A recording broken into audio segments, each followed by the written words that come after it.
বাংলাদেশ থেকে পালিয়ে গেছেন, উনি বলেছিলেন যে আমাকে কেউ কিনতে পারে না, আমার দলের লোককেও অনেকে কিনতে পারে।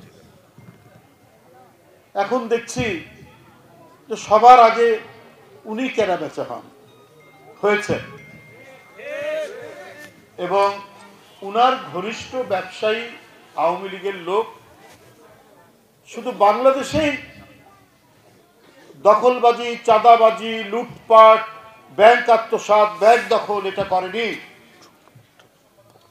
ওরা এই টাকা পৃথিবীর বিভিন্ন দেশ, অস্ট্রেলিয়া সিডনি শহর, নিউজিল্যান্ড, দুবাই, তারপরে ওদিকে কানাডা, কোথায় নেই, রাশিয়া, বিভিন্ন জায়গায় তাদের টাকা পাচার করছে। যে সমস্ত গণতান্ত্রিক দেশ যেখানে অবৈধ টাকা নেওয়া যায় না, বাংলাদেশের আইন অনুযায়ী আপনার ঢাকায় অথবা বগুড়ায় যদি আপনার শহরের মধ্যে আপনার যদি বাসা থাকে, আবাসন থাকে, তাহলে আপনি সেখানে আরেকটি সরকারি প্লট পেতে পারেন না, এটা আইনে নাই।